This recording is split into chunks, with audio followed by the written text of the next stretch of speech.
Welcome to a special edition of Straight Talk Africa. I'm your host, Vincent McCory. Today, we'll delve into the tech culture on the African continent. We'll explore how tech entrepreneurs are building a thriving ecosystem for their industry in Africa and how big tech is supporting that. We'll look at why the pros want entrepreneurs who walk the talk and why it's important for big tech companies and small startups to be mindful about the choices they make. This episode is part of Startup Africa, Voice of America's award-winning TV series about tech startups across the African continent. Is there a downside to big investment in Africa? No more than, for it. It's a tricky question. So for me, big tech is something highly controversial. I see the value of it, but I also see that Africans should stop playing second fiddle to some of these organizations and have the confidence to start building our own technology. I guess paying it forward is a mantra we have within Microsoft. It's a mantra we have within the Africa Transformation Office because we are keen on making sure we build sustainable solutions. I fear that some of the gains that we've made could dissipate. So for instance, we are trying to build a critical mass of great young Ghanaian people who are patriotic. A lot of the gains that we've made might dissipate because things are not moving as fast as people want to move.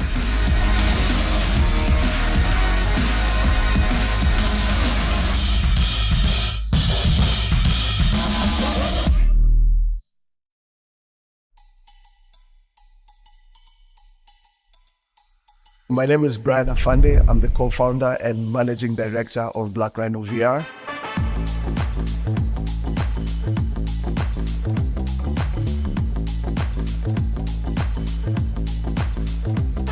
We are an extended reality technology company. Extended reality is a spectrum of three key technologies. They're called immersive media. So you have a virtual reality, which is really a computer-generated environment where you can interact with it using a head-mounted display unit that you put above your head. And then you have augmented reality, which is really the superimposition of digital images in the real world. And then you have mixed reality, which is you wearing wearables like your spectacles, but then digital information is superimposed in the real world, but you can see the real world at the same time. These whole technologies are part of the extended reality spectrum, which is called the XR spectrum. But we as Black Rhino specialize in two of those verticals, which is augmented reality and virtual reality. What excites me every day when I wake up in the morning is that I have a huge responsibility on my shoulder.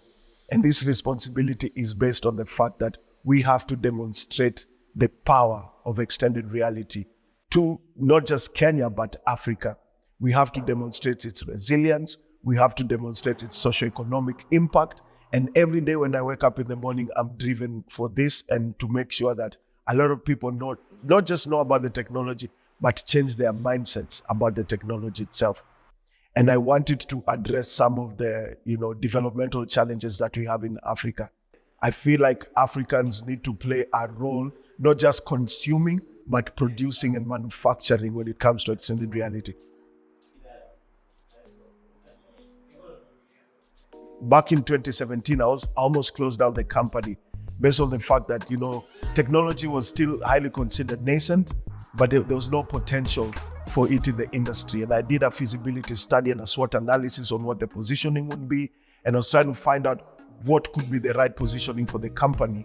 And I had small solutions that I deployed in the market. But the first organization that actually gave me a chance was Meta. And they flew me and my business partner to their campus in Palo Alto. We went through a whole workshop and training. They gave us the confidence and they commissioned us to work on a project in Cape Town in South Africa. And I love working with this organization because their culture sometimes seems very inclusive. And I've benefited from working with an organization that has such an inclusive personality to diversity. Apart from money, apart from networking opportunities, Meta has really been a partner that I feel has helped us scale. Even though any partnership has teething problems, there's ways we can be able to improve our partnerships. But I must say that the resources we've been granted so far has not just helped me as an individual, it's helped a whole ecosystem For instance, one of the projects that we just concluded last month with Meta was a hackathon that happened in 17 African countries simultaneously. And we called it the African Metathon. And this was a metathon that was that Meta put in resources for young individuals to develop use cases of the metaverse and extended reality. And it really trickles down to the grassroots level, because these are individuals who've been working in silos, but have now confidence to come in spaces like where we are to build solutions. The first team got about $10,000 in prices. So it's very important to see that the resources are actually not trickling down to companies like us, but are trickling down to the individuals that matter. In the next 10 years, I want to see big tech being African companies, giants coming with solutions. Let the unicorns, big tech solutions come from Africans, by Africans, for Africans. Let us start exporting big tech to the global south, because the global south is huge. Let us start extending our solutions to the global north. So for me, big tech is something highly controversial. I see the value of it, but I also see that Africans should stop playing second fiddle to some of these organizations and have the confidence to start building our own technology. I feel there's a lot of investment in Africa because it's only one thing: growth. By 2025, half of the world's youth population between 18 to 25 is going to be based in Africa. My friend, this is growth potential. And a lot of investment is coming to Africa primarily based on that. Not just the resources that we have, but the people is a huge resource. And what do you do with this resource is a fundamental question that this organization asks. So they're trying to tap into the rich resources that we have, which is the people. I feel like sometimes as Africans, we might have a fixed mindset that doesn't allow us to believe that an individual running an extended reality company or an individual doing animation or coding can have a future in that. The reality is an individual who's done extended reality can add value in some sectors of films, in music. We can infuse our technology in any cultural and creative subsectors. And I feel like this is where success is, when we change our mindset to a more growth-minded perspective and mindset. This is where the value is. You good? Oh, look at him, I'm sorry. That's a beautiful thing.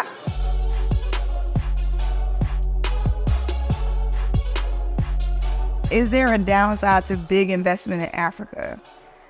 No more than, well, go for it. I know, it's tricky. It is that, okay. It's a tricky question. I think the intentions are fair, right? And I think, however, I would say that people are not always conscious about some of the tertiary impact, right? Like, they think about the first-hand impact, the secondary impact, but like there's the tertiary impact that people don't always think of. And so we could see it driving people into worse conditions, unfortunately. That's the reality, right? So I think, like, if we have to play the worst thing that can happen kind of scenario, then it is that big tech companies move in and there is a pushing people into worse. There is like a sort of division, even deeper class division could happen, especially when tech companies begin to like pay higher salaries than some of the other companies that exist on the continent. And then you look at people going worse into poverty who may have been able to make a fair wage. So driving that economic impact is always a challenge, right? I think that I'm hopeful that there's more upside than downside, because if they continue to invest in African started, led, bred home businesses, then those people hopefully will do right by the people who live there, right? And I think that's the goal of like investing in diversity anyway, is that people of color typically hire people of color, you know? So if Africans can hire more Africans, then hopefully we can see the upside more than we're seeing the downside. So just as much as, you know, people are running there and we do look at that and say, hey, are you going to be fair to the people that live there? Are you investing in and thinking about how you treat the local community? There are people out here, nonprofits and other organizations also working to make sure that that happens. And when people are employed and able to make a living wage, and hopefully we'll see some corruption changeover. And we'll see maybe a better government be built in some areas. If industry can build, absolutely there's money to be made, right? So I think that in that way, I'm hopeful. I'm also a serial optimist. Beautiful thing. I have to let you know, like, I'm always trying to figure out what the upside is. When Google deploys that funding to a founder, not only does it help them grow their company, hire more people, but maybe more importantly, it attracts other investors. So a lot of investors who had been dragging their feet or who had even said no on investing in that company, many times when they hear that Google's in, they say, I'm in. And so that first $5 million that Google deployed, founders right away in 6 months' time raised an additional $50 million. So it had this kind of 10x multiplier effect for founders.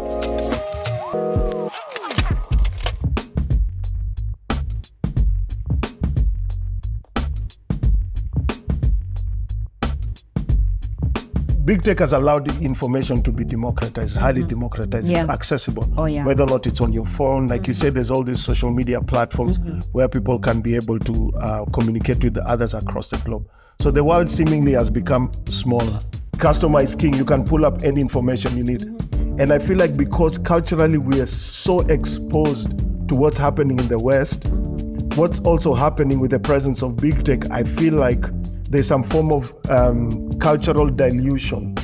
Yes, But a lot of it. ultimately, the cultural dilution might lead to, because I believe culture evolves. Yes, a new culture. exactly. Yes. It will lead to a new culture. I think it has led. Exactly. You know, Because we're there's already having a new culture. Should African leaders, should they be concerned that the big tech is changing the society? I think change is more or less like a double-edged sword. You know, there's positive change and negative change. Yeah.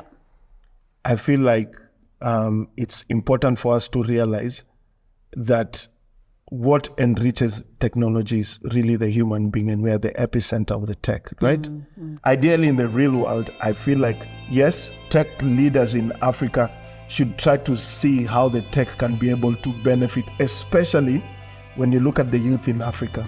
Yeah. Statistics show by 2025, half of the world's youth population between the age of 18 and 24 years old is going to be in Africa. Yeah. Gone are those days where old school business models are applicable Yeah. now. They're not. Yeah. You know, so you're looking at a huge workforce. And what are we going to do with this workforce Yeah. if not pivot on innovation and technology? Exactly. Yeah. So I feel like it's a great enabler. I feel like it has to have the right sort of policies to govern how technology can be used. And also in educational settings reforms, how do we even start reforming education in such a way that big tech plays a huge role in how we can create more intuitive learning experiences, Yes, yeah. enrich, not just enrich learning experiences, but more immersive learning experiences that will guarantee higher retention. No, these are things. and creativity. But we just need to be alert and say, how are we using tech? How can we use it to our advantage? You said the population is young. Kenya alone, 40% are below 15 of the Kenyan population only. So what are we, and then you know our issues with the job market. Yes. How do we use this big tech to help people live more richer lives rather than impoverishing others? So let's just know that it's a tool, and how do we use it for our good? I think I totally agree with you.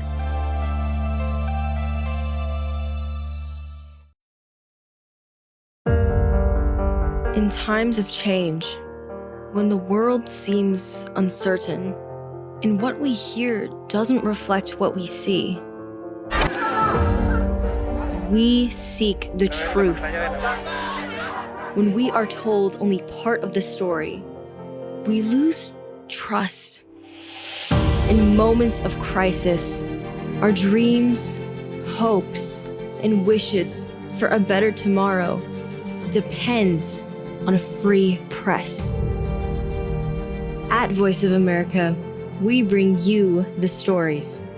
that people take risks to see. We connect the world and unite it with truth. At Voice of America, we show you the whole picture. You're watching VOA's Red Carpet. My name is Jackson Vunganyi. Thank you so much for joining us each week right here on Red Carpet. We bring you the latest in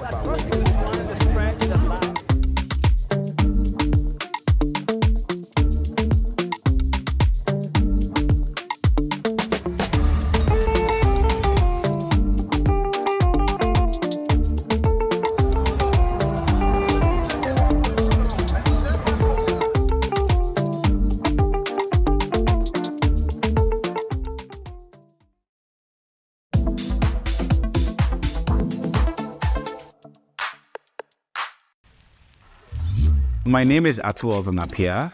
I'm from Elmina. I grew up in Kumasi. I live in Accra. I care a lot about Ghana and I love Africa. that kind of thing.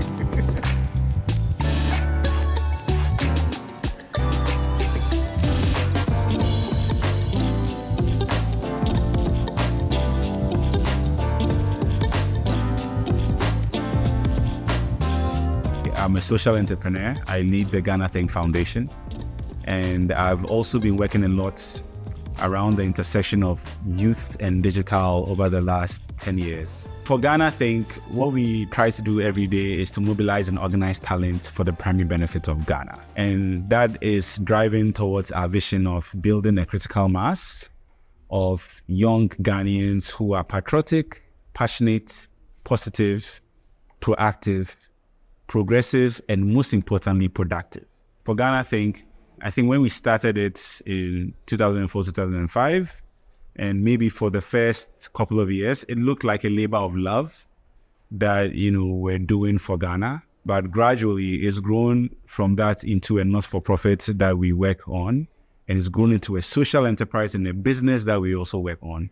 The key thing is to make it sustainable. Currently, in our structure, we have 3 co-founders that remain active. So below that, we have like an executive in Ghana. Then we have our program teams. And then we have teams in locations. So we have a Kaswa team, Accra team, Tamale team. So we have 12 of those teams.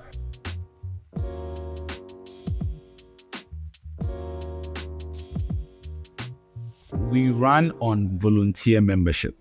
Right? So like no one is full-time with Ghana Think. And because we also run it as a social enterprise, we continuously want to prove to ourselves that this is a good business. I think I'm concerned and I fear that some of the gains that we've made could dissipate. So for instance, we are trying to build a critical mass of great young Ghanaian people who are patriotic. Over the years, we feel and we see that some people who may have been like that are losing interest, right? Because they think the system is not changing. So that's something that I fear a lot, that a lot of the gains that we've made might dissipate because things are not moving as fast as people want to move.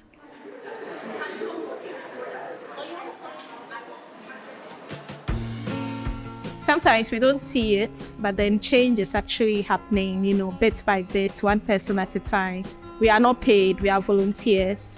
So I think it's just the passion, to bring people together and to bring people together in a way that allows them to connect. Since 2010, I have become a part of the Ghana Think Foundation, where I joined the team that organized the Cape Coast events. So for like 10 years, I've been leading this team, and this is my 5th bar camp in Kaswa, creating opportunities where people can learn, share, and network. And these 3 keywords have been our guiding principle. And for me, that has also been my personal connection to the need for lifelong learning. Today, I am who I am because I attended my very first bar camp.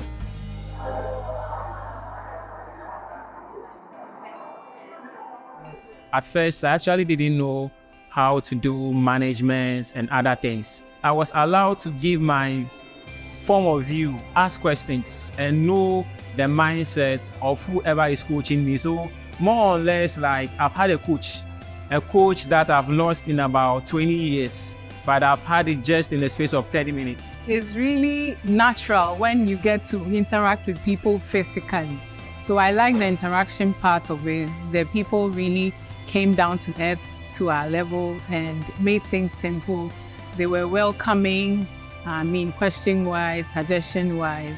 And it was a big discussion full of fun and a lot of lessons. I perceive that in the next 5 years, 10 years, we would have raised a critical mass of people who are change makers in their societies, in their communities, in their workplace. They don't just, go and be a cog in the wheel, but then they're actually people who have the interest of this country at heart, and they actually want to make a difference. They want to be change makers.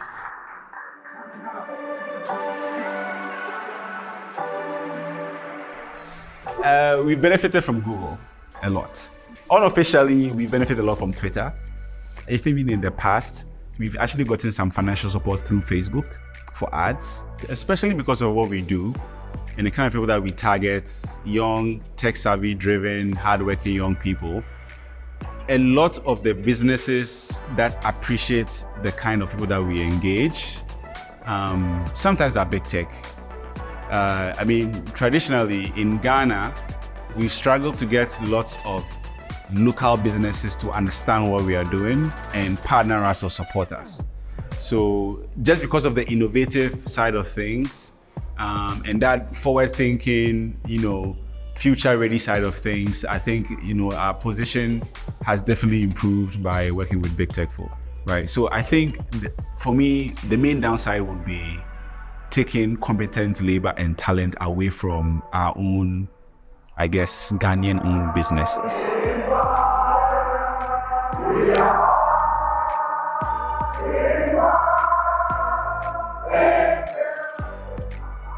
My own personal vision is to be remembered like the way we remember Nkrumah, the way we remember Kofi Annan to a certain extent, the way we remember Mandela, but not be in politics. So, there's never been a point where I was like, this is not going to work. It's just, what can we bring to make this work well or work faster?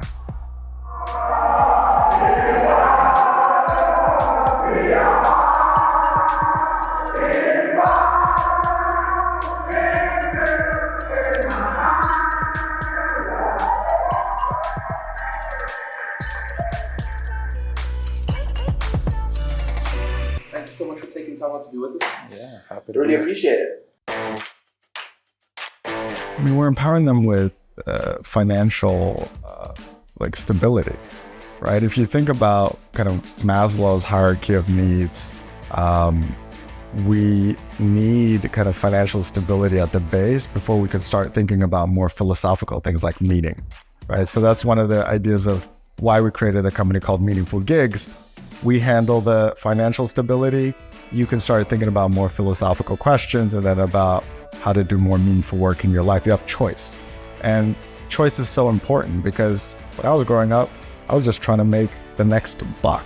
That's all I needed to how can I earn enough money to do whatever I need to buy food, to pay my rent? And now because we're paying people 5 to 10x what they would locally, they get to live good lives and then have choices that they wouldn't have before. When we started back in 2019, I was always preaching that remote work was the future. So I came to America because at the time you couldn't even earn $5,000 a year in Ghana. So I needed to leave in order to come here. And so I had to leave my friends and family and come over here. But what I understand now with the internet is that you can be in Lagos, so you can be in Accra and earn just as much as somebody sitting in New York or San Francisco. So you say the challenge about policy, well, being online and doing work on the internet is not really regulated by policy, right? If you have an internet connection, you can work. And so then you ask about internet, we focus on specific markets like Lagos, Nairobi, South Africa, most people there have stable internet connections, but we're also watching what the world is doing and all the infrastructure that's being built, and that allows us to scale too. Yeah, so our vision, like I said, it's to create 100,000 skilled jobs, and ultimately that's to build a middle class. And what we really focus on is the customer. So I know we've talked a lot about Africa, and we've talked about African talent, but we always start with our customer. And our customers are creative folks at these big enterprise brands, because if we can give them what they need, they end up hiring more creatives, and then it creates more jobs. So our vision is to create 100,000 skilled jobs, but mainly by serving these big brands and these companies and helping them navigate uncertainty and do all the creative work that they need to get done. Yeah, we've benefited because those companies love working with our creatives. And so they're paying the same rates that they would pay somebody in San Francisco or in Ohio. And so that means they're able to pay these creatives. The creatives are making 5 to 10x more than they would in their local environments. But these companies are getting so much value and learning that like Africa isn't about charity or poverty, but they have really skilled, diverse talent there. Ultimately, when I think about brain drain, for us, we're not promoting that people leave Africa, right? We know that if you're sitting in Lagos and we connect you with a job at Google or Facebook, you then can leverage that to any job in Africa, 9 times out of 10, right? Like you become more empowered to do more work and then train and upskill and help the next generation. And that's one of the important things that we're doing too. We're making sure that the people that are on our platform pay it forward and give it back to the younger creatives that are up and coming. Pay it forward for me is very, it's personal to me. And I say it's personal to me because I wouldn't be where I am today if I didn't have a number of managers guiding me through various personal and professional challenges, but also in giving me the right platform to be able to shine and build my potential. So paying it forward for me for the startups is something I take personally when I meet some of the founders and we sit down and I talk to them from the ways of setting up the startups in thinking of the exit, not setting it up just to solve your problem in the beginning, but thinking about it around as you expand your solution, as you expand your service. How do you think about your growth beyond your market? And I would call those mentoring sessions in terms of paying it forward. So I guess paying it forward is a mantra we have within Microsoft. It's a mantra we have within the Africa Transformation Office, because we are keen on making sure we build sustainable solutions for the various segments of customers you're dealing with, be it the multinational organizations that are setting up their businesses here, or the startup founders that are setting up their ideas in Africa, or indeed the SMEs across Africa.